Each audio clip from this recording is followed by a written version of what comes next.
سلمان فارسی راوی ہیں کہ ابو بکر بن قحافہ نے عمر بن خطاب سے کہا، میں کس کو علی کی طرف روانہ کروں؟ عمر بن خطاب نے کہا، میں کنفس کو روانہ کرتا ہوں، کیونکہ وہ بنی عدی بن کعب کے ایک آدمی کا آزاد کردہ غلام ہے۔ وہ یدگو، سنگ دل اور خوفناک انسان ہے۔ ابو بکر بن قحافہ نے ایک جماعت کے ساتھ کنفس کو حضرت علی علیہ السلام کی خدمت میں روانہ کیا۔ کنفس حضرت علی علیہ السلام کی خدمت میں حاضر ہوا اور اندر آنے کی اجازت طلب کی۔ جناب علی علیہ السلام نے اجازت نہ دی تو کنفس کے مددگار واپس ابو بکر بن قحافہ اور عمر بن خطاب کے پاس جا کر کہنے لگے کہ علی اندر آنے کی اجازت نہیں دیتے۔ اس وقت ابو بکر بن قحافہ اور عمر بن خطاب مسجد میں تھے اور ان حضرات کے گرد لوگ جمع تھے۔ عمر بن خطاب نے کہا، واپس چلے جاؤ اور اگر علی اندر آنے کی اجازت دیں تو بہتر، ورنہ بلا اجازت اندر چلے جانا۔ یہ لوگوں نے دوبارہ جا کر اجازت طلب کی تو جناب سیدہ سلام اللہ علیہا نے اندر سے فرمایا، میں تمہیں اپنے گھر میں داخل نہ ہونے دوں گی اور تمہیں روکوں گی۔ کنفس تو وہیں ٹھہرا رہا، لیکن اس کے باقی ساتھی واپس مسجد چلے گئے اور ابو بکر بن قحافہ اور عمر بن خطاب سے جا کر کہا کہ حضرت فاطمہ سلام اللہ علیہا نے ارشاد کیا ہے اور اپنے گھر میں داخل ہونے سے روک دیا ہے۔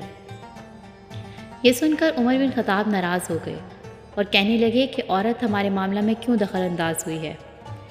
عمر بن خطاب نے ایک جماعت کو لکڑیاں اٹھانے کے لیے کہا اور لکڑیاں اٹھوا کر خود ساتھ ہو لیے اور جناب امیر علیہ السلام کے گھر کے پاس وہ لکڑیاں رکھوا دیں۔ اس وقت گھر میں حضرت علی، فاطمہ، حسن اور امام حسین علیہ السلام موجود تھے۔ عمر بن خطاب نے بلند آواز میں کہا، اے علی، گھر سے باہر نکلو اور رسول اللہ کے خلیفہ ابو بکر بن قحافہ کی بیعت کرو، ورنہ میں گھر کو آگ لگا دوں گا۔ جناب فاطمہ نے فرمایا کہ اے عمر، ہم نے تمہارا کیا بگاڑا ہے؟ کیا تمہیں اللہ کا خوف نہیں؟ عمر بن خطاب نے واپس جانے سے انکار کر دیا، آگ طلب کر کے لکڑی کے دروازے کو جلایا اور دروازہ توڑ کر اندر داخل ہو گئے۔ جناب فاطمہ نے اللہ کے رسول صلی اللہ علیہ وآلہ وسلم کی آواز بلند کی اور آگے بڑھیں۔ فاطمہ زہرا فریاد کرنے لگی، اے بابا، اے خدا کے رسول۔ عمر بن خطاب نے ان کو ہٹانے کے لیے الٹی تلوار ان کے پہلو پہ ماری۔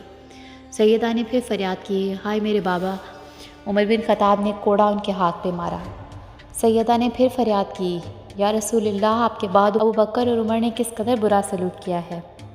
جناب حضرت علی علیہ السلام دوڑ کر عمر بن خطاب کو گریبان سے پکڑا اور اٹھا کر زمین سے دے مارا، جس سے اس کی ناک اور گردن زخمی ہوئی۔ قتل کرنا ہی چاہتے تھے کہ حضرت کی وصیت یاد آ گئی، جو آپ نے جناب علی کو صبر کرنے کی وصیت کی تھی۔ عمر بن خطاب نے لوگوں کو آواز دی تو لوگ اس کی مدد کو اندر گھس آئے۔ جناب علی نے اپنی تلوار کی طرف رخ کیا لیکن لوگوں نے جناب علی کو ہر طرف سے گھیر کر گلے میں کپڑا ڈال کر بے بس کر دیا۔ یہ دیکھ کر دروازے کے قریب جناب فاطمہ سلام اللہ علیہا درمیان میں آ گئی۔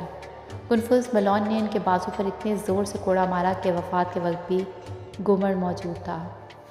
یہ لوگ جناب امیر علیہ السلام کو نکال کر ابو بکر بن قحافہ کے پاس لے گئے۔ عمر بن خطاب تلوار نکال کر حضرت علی کے سر پر کھڑے ہو گئے۔ وہاں پہلے سے خالد بن ولید، ابو عبیدہ جراح، ابو حذیفہ کا غلام سالم، معاذ بن جبل، مغیرہ بن شیبہ، بشیر بن سعد اور دوسرے تمام لوگ ابو بکر بن قحافہ کے پاس ہتھیار لگائے موجود تھے۔ سلیم بن قیس فراری نے سلمان فارسی سے پوچھا، یہ کیا واقعہ ہے؟ کیا یہ لوگ واقعی جناب سیدہ کے گھر بلا اجازت داخل ہوئے؟ جناب سلمان فارسی نے کہا، اللہ کی قسم وہ اندر چلے گئے تھے اور جناب سیدہ فرما رہی تھی، اے اللہ کے رسول، آپ کے بعد عمر بن قحافہ اور عمر نے میرے ساتھ اچھا سلوک نہیں کیا۔ ابھی تو آپ کی آنکھیں بھی قبر میں بند نہ ہوئی تھی۔ کنفس نے جناب فاطمہ سلام اللہ کو کوڑا مارنے میں کے بعد اتنی زور سے دھکا دیا کہ ان کی پسلی ٹوٹ گئی اور جناب محسن علیہ السلام کا حمل ساقط ہو گیا۔ وہ صاحب فراش ہو گئیں اور انہیں زخموں کی وجہ سے شہید ہوئیں۔ ان پر اللہ کا درود و سلام ہو اور ان کے قاتلوں پہ اللہ کی لعنت ہو۔